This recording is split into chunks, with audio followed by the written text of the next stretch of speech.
준비된 사람은 화려한 곳에 있지 않습니다. 미국의 목회자 레너드 라베닐이 이렇게 말했습니다. 하나님이 쓰시는 사람은 결코 우연히 만들어지지 않는다. 당신은 지금 이런 생각을 하고 있을지 모릅니다. 왜 나는 아직도 이 자리에 있는가? 왜 내 기도는 응답되지 않는가? 왜 나만 뒤처진 것 같은가? 그런데 오늘 당신에게 이것을 말씀드립니다. 하나님이 예비하신 사람은 지금 바로 당신입니다. 당신이 보지 못하는 곳에서 하나님은 이미 일하고 계십니다. 우리는 하나님이 쓰시는 사람을 떠올릴 때 착각을 합니다. 능력 있는 사람, 은사가 많은 사람, 사람들에게 인정받는 사람, 이런 사람을 하나님이 쓰실 거라고 생각합니다. 그런데 성경은 정반대를 보여줍니다. 하나님이 예비하신 사람은 세상이 주목하지 않는 곳에 있었습니다. 아무도 알아주지 않는 시간을 견디고 있었습니다. 보이지 않는 자리에서 묵묵히 자기 일을 하고 있었습니다. 오늘 우리는 이것을 발견하게 될 것입니다. 하나님이 예비하신 사람에게는 공통점이 있습니다.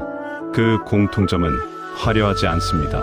그 공통점은 당장 눈에 띄지 않습니다. 그러나 그 공통점은 절대 무너지지 않습니다. 첫 번째 특징은 이것입니다. 하나님이 예비하신 사람은 보이지 않는 자리에서 충성합니다. 사무엘을 기억하십니까? 그는 어린 시절 성전에서 자랐습니다. 그 시대는 하나님의 말씀이 희귀한 때였습니다. 사람들은 하나님의 음성을 듣지 못했습니다. 제사장 엘리의 눈은 어두워졌습니다. 영적으로도 육적으로도 어둠이 깊었습니다. 그런데 사무엘은 그 어둠 속에서 무엇을 했습니까? 그는 성전의 등불을 껐습니다. 매일 밤 하나님 앞에서 자신의 자리를 지켰습니다. 아무도 보지 않는 그 시간을 성실히 감당했습니다. 그때 하나님이 그를 부르셨습니다. 사무엘아, 사무엘아. 하나님은 화려한 예배 시간에 부르지 않으셨습니다. 하나님은 많은 사람이 모인 자리에서 부르지 않으셨습니다. 하나님은 고요한 새벽에 홀로 있는 사무엘을 부르셨습니다. 당신도 지금 보이지 않는 자리에 있습니까? 당신이 하는 일을 아무도 알아주지 않습니까? 당신의 수고를 인정하는 사람이 없습니까?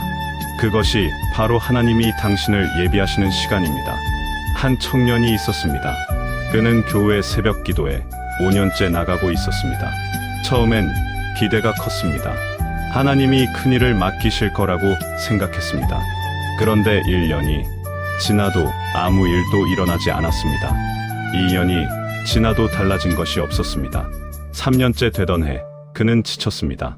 이게 무슨 의미가 있나 싶었습니다. 그런데 그는 멈추지 않았습니다.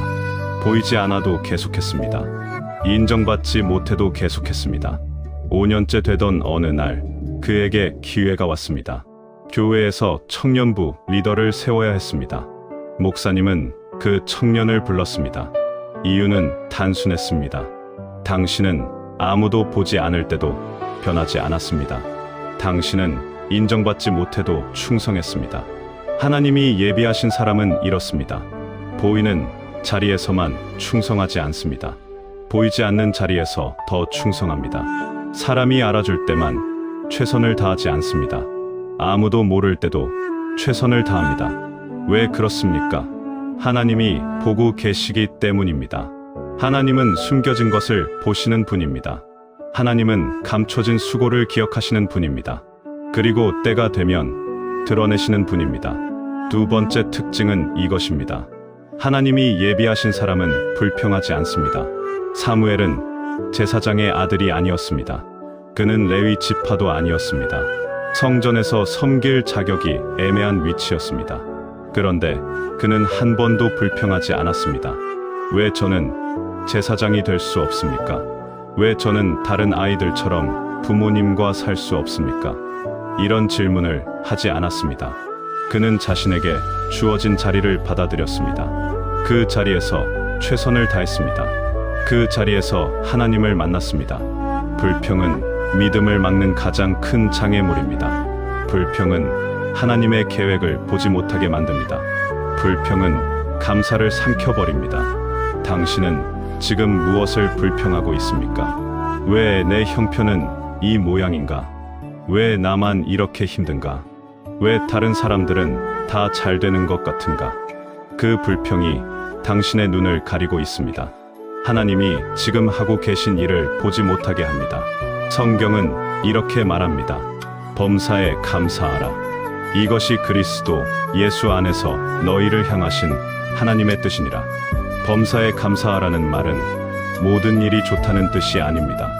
모든 일 속에서 하나님을 신뢰하라는 뜻입니다.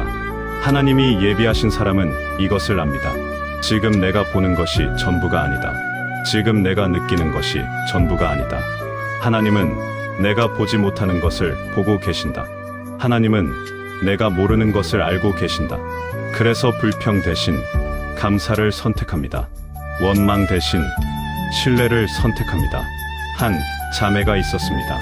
그녀는 10년 넘게 결혼을 기다렸습니다. 주변 친구들은 다 결혼했습니다. 교회 동료들도 가정을 이뤘습니다. 그녀만 홀로 남았습니다. 처음엔 기도했습니다. 시간이 지나자 불평이 나왔습니다. 하나님, 왜 저만 이렇습니까?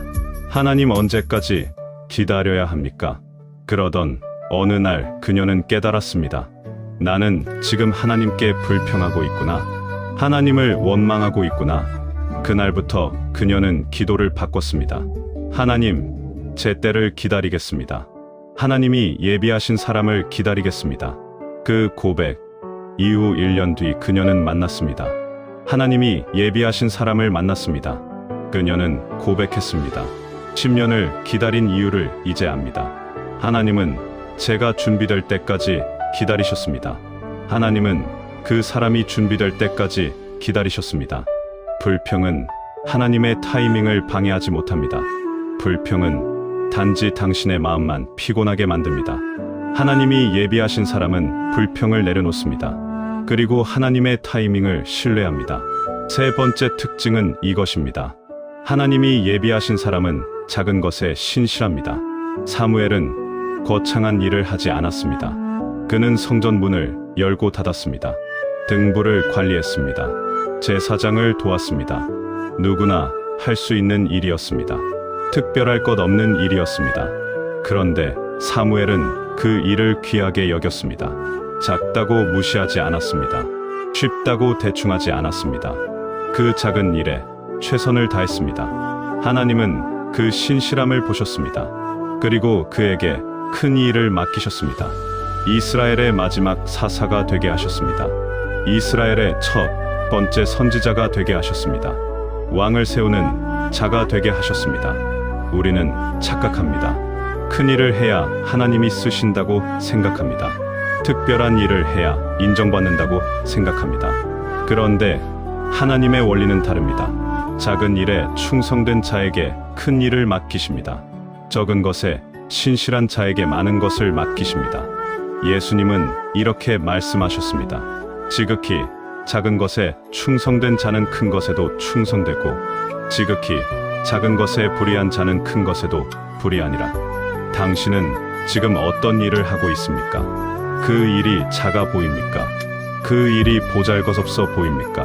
그것이 바로 하나님이 당신을 훈련시키는 과정입니다. 그 작은 일이 당신을 큰 그릇으로 만들고 있습니다.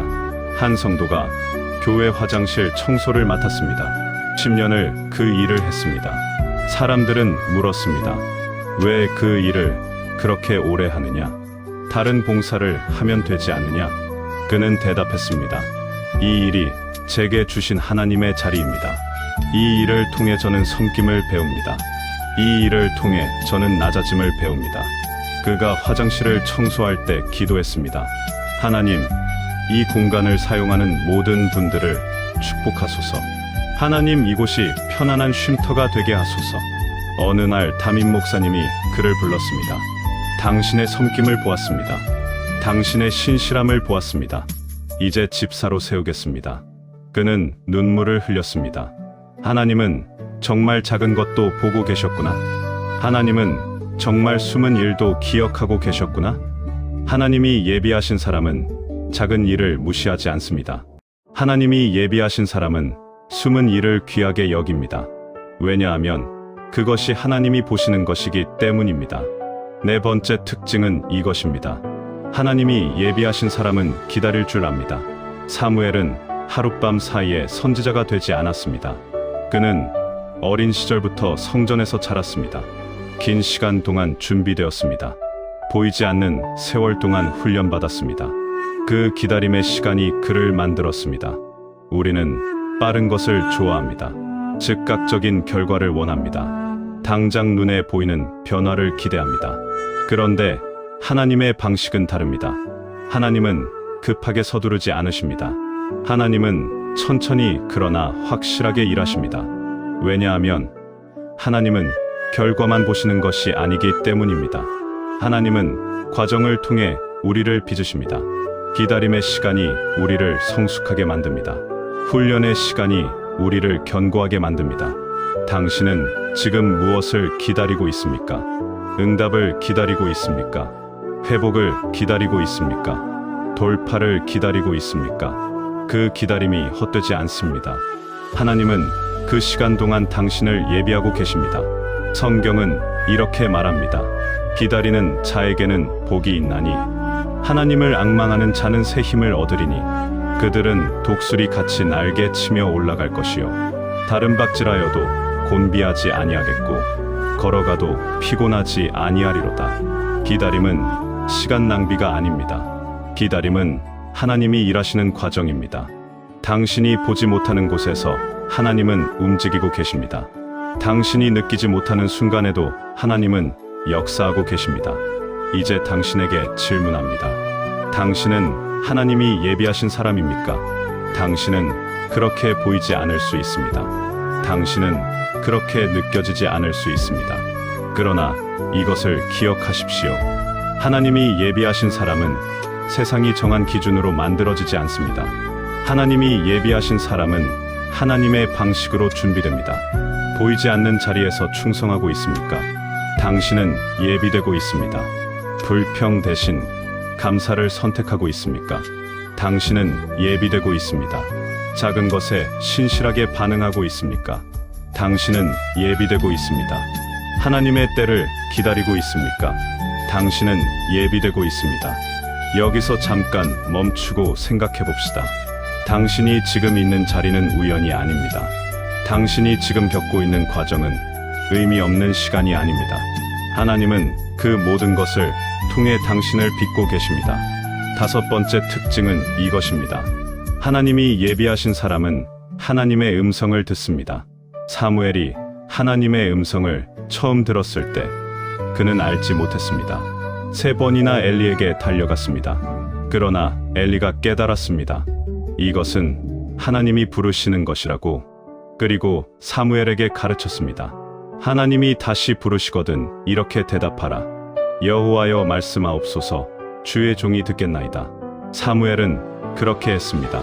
그때부터 그는 하나님의 음성을 듣는 사람이 되었습니다. 하나님의 음성을 듣는다는 것은 무엇입니까? 천둥 같은 소리를 듣는 것이 아닙니다. 신비한 체험을 하는 것이 아닙니다. 하나님의 뜻에 민감해지는 것입니다. 하나님의 말씀에 순종하는 것입니다. 많은 사람들이 하나님의 음성을 듣고 싶어 합니다.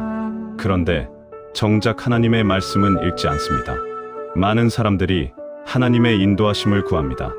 그런데 정작 하나님이 이미 보여주신 길은 가지 않습니다. 하나님의 음성은 이미 성경에 기록되어 있습니다. 하나님의 뜻은 이미 말씀 속에 게시되어 있습니다. 하나님이 예비하신 사람은 말씀을 사랑합니다.